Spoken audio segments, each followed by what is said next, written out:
Come be a part of Doc Holliday's Rock Splitting Politics with your host, Dr. Ed Holliday. Hear the voices of liberty speaking all across America. Doc Holliday provides thought-provoking interviews and commentary about the issues and actions that are afflicting this country and what we need to do to get America back on track. Get fired up, get inspired, get on board with Doc Holliday's Rock Splitting Politics right now. And here we go.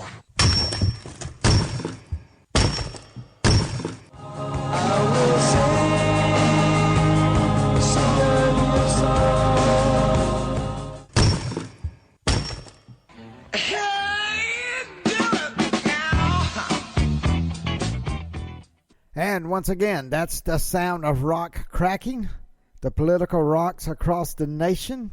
But it's more than that. Maybe it's a crack in the foundation of our nation, because as much as it grieves me, I have to say, welcome to the United States of Socialism. For the first time, without a doubt, we are now in the midst of socialist America. After last week's American Rescue Plan Act of 2021 passed by the Senate and the House and signed into law by President Biden, officially now we are a nation of socialism. And we got a lot to talk about that. And let me remind you that each week we're going to do a little what we call Crypto Corner. We're going to talk about Bitcoin, and just like we were a drone overlooking the big picture, we're not going to get down in the nitty-gritty, but you need to know, because I think we're going to see more and more money go into Bitcoin by companies and individuals, because the government doesn't control the price of Bitcoin. And you can't print more, and like they're doing with the American dollar, the more they're throwing money out, the less the money that's in your billfold is worth. I mean, common sense tells us that.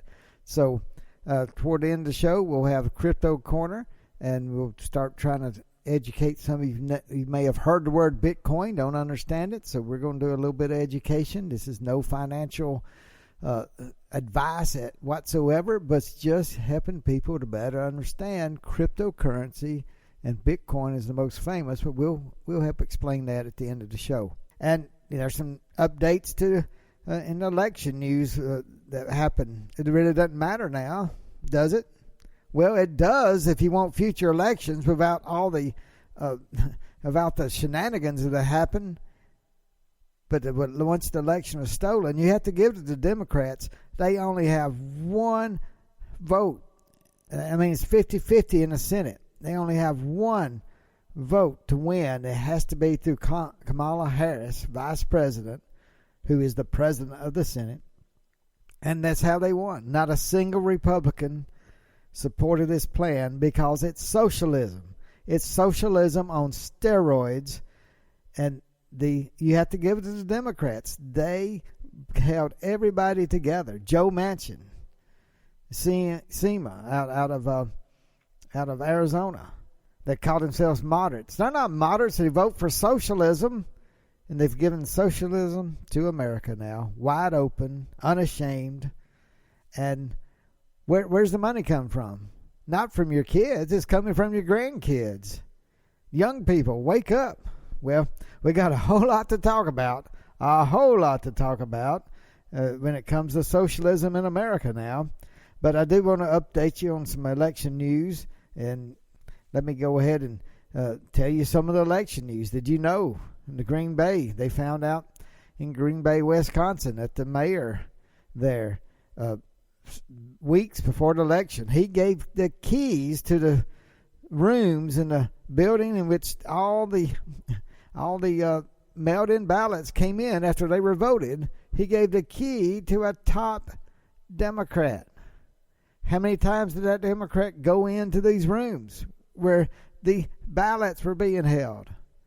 Who knows? I don't know. Can we find security? Can somebody ask and somebody put him on some kind of information investigation? Will we ever know? Did he mishandle? Did he look at? Did he somehow change votes, take votes out, throw votes away? Who knows? But the keys were given to him, the Democratic operative, by the mayor of Wisconsin. absolutely horrendous. It's another in hundreds of cases of voter fraud irregularities, and they should be investigated. Again, they're coming out with more statistics showing us that there's something up with these numbers. There's just no way the numbers should be like they are compared to the 2016 presidential election and the 2020 presidential election.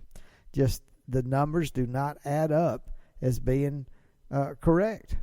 They just don't in many, many states and places. So, I guess Joe Biden, we were told he got 81 million votes, so you have to look at that and say, oh boy, people love Joe Biden. How many people watched his Thursday night address to the nation as he celebrated the American Relief Plan Act of 2021? And there's some things about that you may not know. Most Americans do not know. And we're giving stimulus checks, $1,400 checks to each of the illegal immigrants in America. They get the stimulus check. You've got prisoners, murderers, rapists, people who have hurt and caused pain and destruction in this world, in our country, and that's why they were locked up in prison. And now they are getting $1,400 stimulus checks, thanks to the Democrats. Republicans tried to stop it with an amendment. No, the Democrats voted for it. Did we get health care for everybody that needs it? Did we take care of health care? No, we didn't. No, we didn't. We put the illegal immigrants ahead of American citizens. Now, don't get me wrong. There's things in there about Obamacare and strengthening it. And not only that, giving families a big boost, except for who's paying for it. And it comes on a regular basis. $300 a child monthly for the next year. How do you think they're going to feel and say, oh, we're going to vote to take that away? It's going to be tough. We'll just keep borrowing from the great-grandkids, I guess. But you have to give it to the Democrats. Somehow Republicans cannot write legislation that keeps expanding. But when the Democrats write legislation, they put it together so it keeps expanding each year, and you can't stop it. It's always ongoing. Just like the tax cut. It phases out in 2025. What the Republicans did. It gets shorter, smaller, and goes away. But the Democrats put in something, win by one vote in the Senate, and yet it expands, and you can't stop it. And it just grows and grows because of the way they write their legislation. Are we sending stupid Republicans to Washington? How is it every time the Democrats get something that expands and Republicans get something that pulls back, and it just slowly fades away and it gets back to where it was? I'm asking the question, what are you doing in Washington, Republicans? You tried to stop this, but when you were in power, what did you do? We could have gotten rid of Obamacare, but you didn't have a plan in place. And now we're in socialism. And the people will keep voting for it until the money runs out. It's already run out. So what happens? Well, America is the world's reserve currency, the American dollar. And we are living high on a hog. But the day is coming, and a reckoning is coming, and the more we borrow, the more the other countries are licking their chops. And they'll be saying, you can't depend on America. They cannot pay back their debt. And someday, if we're not the world's reserve currency, we won't be able to keep borrowing money the way we're doing. So what do we do? That is a very good question. Let's take a listen to this and see what you think about it. For liberal colleagues, Congressman Jayapal is saying about those who didn't vote for it. Listen. They're going to have to go home to their constituents, and this bill has 76% approval across the country, and they're going to have to try to explain why they voted no on a package that puts money in people's pockets. All right, that's Congressman Jayapal's opinion on it. What do you think about it? Well, I would welcome her to come with me back home to Northeast Florida, and I will happily explain to our constituents, to our conservatives, how this is more spending than the United States had in all of World War II. How we've now spent more dealing with COVID than it's larger than the GNP of all of the countries in the world except the United States and China, and how we still have $1 trillion left unspent from the one we just passed in December. But look, the Democrats and progressives are selling this with a 4-letter word called free. But I think as people unpack what's actually in it, how much pork is in it, how 91% of it has nothing to do with coronavirus, and how this is the largest expansion of the welfare state. This is the biggest giveaway of our grandchildren's money since the 1960s, since Lyndon Baines Johnson. At the end of the day, guys, China continues to be the big winner here. They unleash this virus on the world. They cover it up. And their military planners plan on the United States going bankrupt before they make their moves militarily to become the dominant world power. And we're just driving right off that fiscal cliff. Well, that was an interview on Newsmax, and the congressman from Florida is so right. The winner of all this is China. The more we borrow, the more risk we're taking on, the more as we get weaker financially, then how safe is Taiwan? Hong Kong's already gone mainland China, basically. They've lost their freedoms in Hong Kong, and China has their eyes on Taiwan. And if we got a president who can't articulate well, and people are wondering about how much he's really there, how much he's really the president, and or who's doing the bidding, can Biden get on the phone and talk to foreign leaders? Evidently, the last few weeks it's been Kamala Harris, vice president, is talking to all the heads of state. So it's sort of scary. Does China try to make a move because they know America's weak? Does Russia? Does Putin? When Obama was president and we had Biden as vice president, well, the world lost Crimea to Russian aggression. And nothing was done other than after the fact that we put some sanctions on. And yet they just let Putin gobble up Crimea and took it right out of the hands of the Ukraine. So there's a lot to look at, a whole lot to look at and to have some uncertainty about. And this monstrosity of socialism called the American Relief Plan Act of 2021, it could be something that haunts America for generations. I hope not. Americans have a chance to look and see and respond in the next election. But it's got to be everyone that's anti-socialist working together. The Republicans, Independents, Conservative Democrats, everyone is not for socialism has to work together next election or it may be over for capitalism in America. So this is what we talked about not long ago, and we are the home of anti-socialist the agenda right here, Doc Holliday's Rock Splitting Politics. And I do want to remind you, thank you for listening. We got people from all over the country and even all over the world listening to Doc Holliday's Rock Splitting Politics. We appreciate you listening to us. And let me remind you, you're listening to us right here on webtalkradio.net. I'm the host, Dr. Ed Holliday, and we have had a lot to cover in the last few weeks after the election and after the inauguration of our new president. You can go back in our archives, listen. We've had some great interviews. We've had so much news, we've tried to keep it more on the important subjects like last week and immigration. And it's even more imperative now to find somebody willing to stand up on the border. What happens when we got COVID coming? We're trying to get rid of COVID, and President Biden's talking about how important that is to get rid of COVID, and guess what?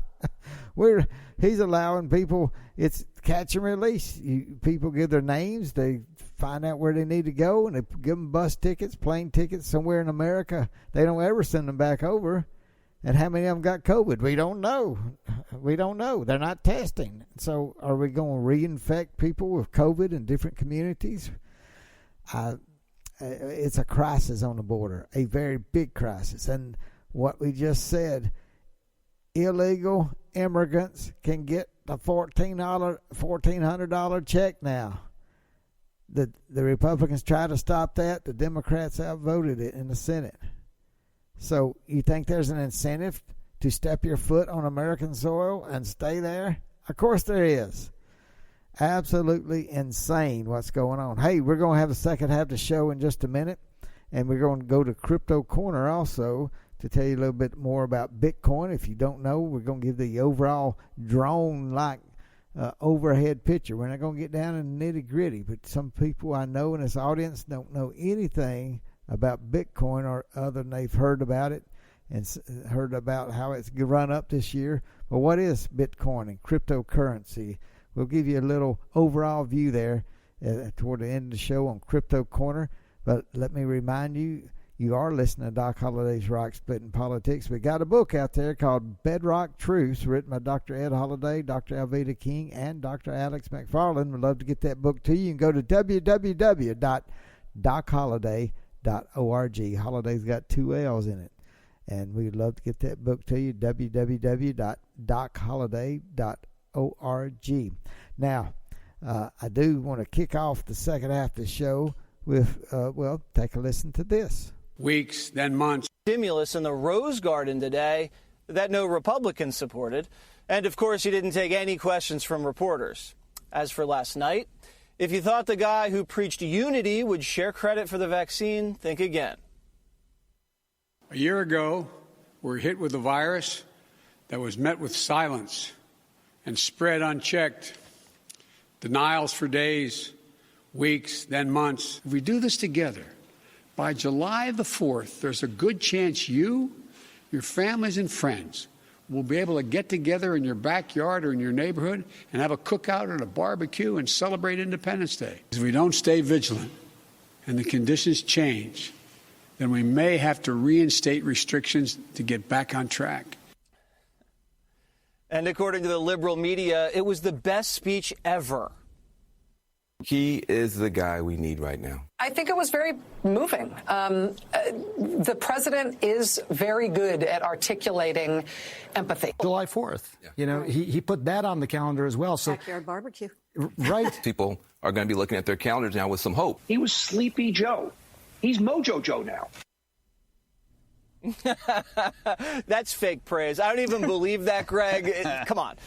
What did you think of this speech? I thought it was an adequate speech. I was not blown away, though. No, you know, it wasn't awful, but it wasn't good. I find it hilarious that he is telling you how to celebrate on Independence Day. So he's applying government controls on the day that commemorates our victory over government control. And so what he ended up doing is he's causing people to actually have mass celebrations as a form of American protest, because that's what Americans do, is they protest. But the media has two reflexes. A, they either want to ruin you or kiss your butt. There's almost no in-between anymore. So the people who wanted a coup against Trump when he won in 2016, the hysterical freaks on Morning Joe and CNN, now they're the same people having Joe-gasms and acting as though he's the best thing since, waffles covered in gravy. But the fact is, the bar is so low for Joe that basically what you're hearing is a sigh of relief that he made it. After 50 days prepping for 20 minutes, he made it. Now, that was from Fox News, The Five, and talking about the speech of President Biden. And they did play some clips of the fake news media who were just elaborately happy over such a undistinguished speech. He made it. He got through it. So, but to say it moved the nation and talking about... maybe on Independence Day we could actually have some independence. I'm just telling you, who is running the White House? That's what. It's not Joe Biden. You can see the ultra progressive socialists. They are running the show, running the agenda, and that's why we are an America in socialism now. We have elected a socialist president, and he might not even know that he's a socialist because he's being told what to do by many people, and there's a handful that know what they want, and they are in charge. And I think Kamala Harris, probably working with the former president Barack Obama, at least so many of his team are on Biden's team that it doesn't take much to know who's telling Joe what to do, it looks like. So that's sad. I wish it wasn't true. I wish Joe could be a moderate. He is no moderate. You look at what they just passed, it is full-fledged socialism. And it's an attack on capitalism. And they want people to love it and want a check every week or every month and then every year again and again. And where does it stop? Where does it end? That is the question that is just we don't know. And we don't know how much the young people who are voters, how much they seem to love everything to do with socialism. Do they realize they are being put in a position that they will not be able to start accumulating wealth, which people in their 20s and 30s, if they're starting families, trying to get a mortgage for the house, get a job that you can pay when you start doing a retirement plan, because you better. There's not going to be any Social Security at all left in just a few years, so you better get some kind of private pension plan going. And yet, with the enormity of the debt coming up and the situation, the higher we have a debt load, the more risky it is that bad actors like Russia, Iran, North Korea, China, they do not want what is in America's best interest. And how will we be able to keep the wolves at bay?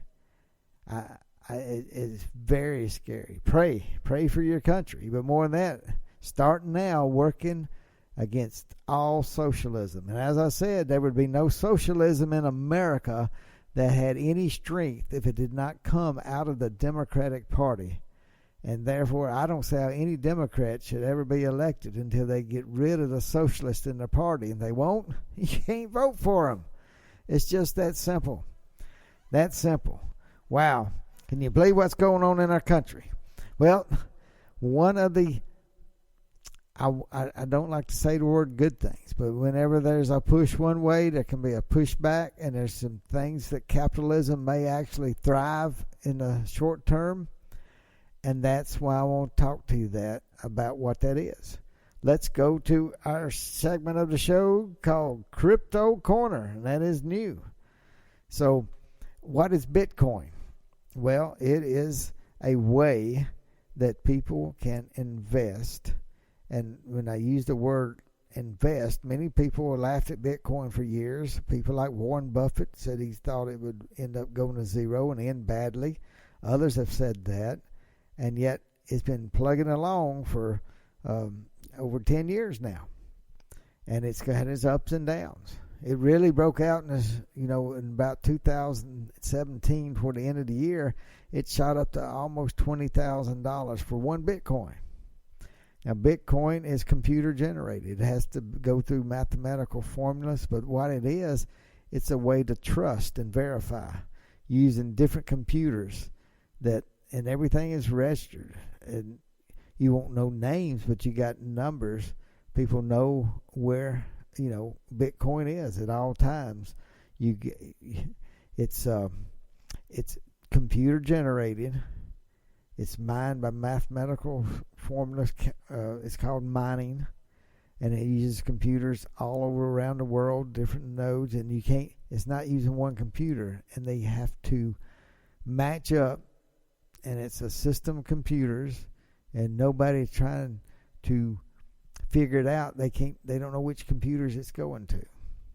So overall view, what Bitcoin is a way of value, and people want to say, well, you can replace all the money. And all Bitcoin now is worth in the $1 trillion range, and yet around the world, there's no way $1 trillion could be the world's reserve currency, not at this point. But what happens with Bitcoin, what separates it apart, is no government controls it. It's what they call decentralized. No one is really controlling. It was set up so that it could continue on, and they have a limited number of Bitcoins that will be ever minted or mined. And that number, it slowly declines until they're all gone at 2040, and there's not a whole lot left.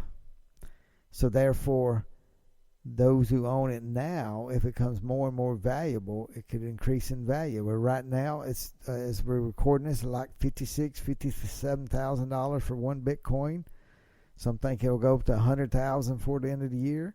It could go more than that.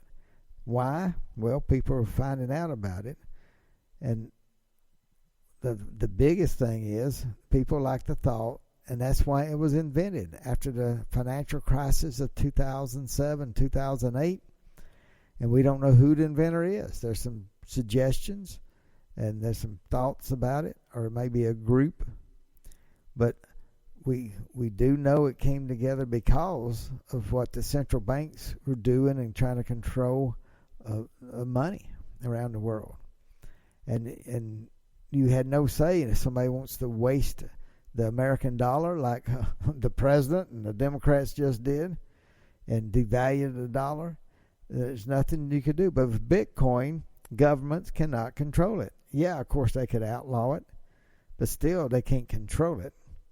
And therefore, Bitcoin is becoming to look better and better. And I said, one of the things about with socialism here in America now, if the more money they pour out and just give away is basically the government printing and printing. Of course, in the day of this digital age, you don't print money like you used to. You just you send it digitally to banks, and it just pours out everywhere, or digitally to private citizens, which is what the Treasury is doing now, either sending checks or a lot of times giving out the card like a credit card and just sending the money out that way. They don't even have to print it.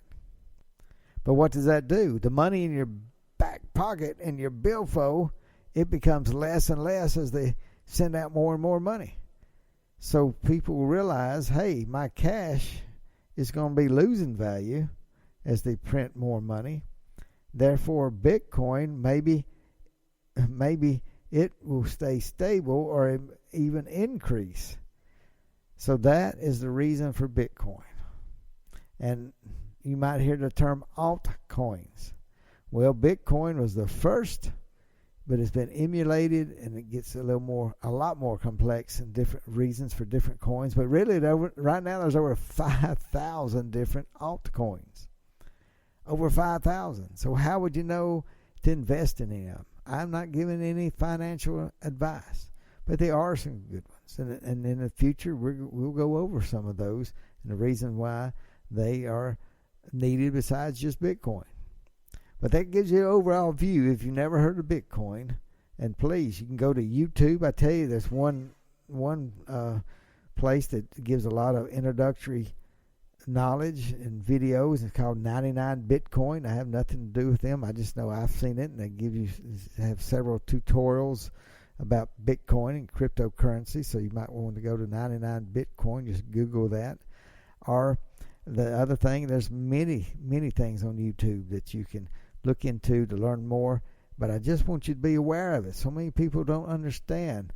And the reason to be aware of it, with all of this money that is being unleashed and going to private citizens across America, TD Ameritrade, Charles Schwab, Robinhood, all these online brokers, they are opening up thousands and thousands, tens of thousands of new accounts every week. Every week.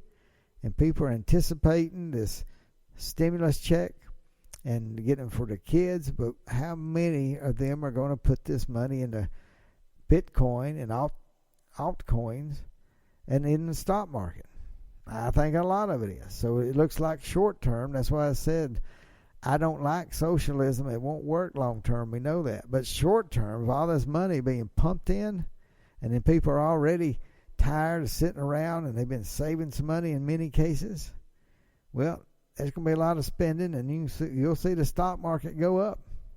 And I think we'll see a lot of these alternative coins and cryptocurrencies shooting up. They already are. But what happens when this money gets in people's hands? It's going to go higher and higher, I do believe, for the short term. So I want you to be aware of that. As the government does pour out more money, some of these Bitcoin and altcoins, cryptocurrencies, may be for the short term, big winners. I'll just say that. Hey, it's Doc Holliday's Rock Splitting Politics. Welcome to Socialist America. And we're going to still try to help you figure out how to get around these things and how to proceed and how to one day get capitalism back like it was under Donald J. Trump. So until next time, you've been listening to Doc Holliday's Rock Splitting Politics. See you next week. Thanks for joining us today, and remember to listen again next week for another edition of Doc Holliday's Rock Splitting Politics. You can order Ed's new book, Bedrock Truths, by clicking on the book cover right in front of you on the screen, or visit DocHolliday.org. Thanks for listening, and we'll see you again next week.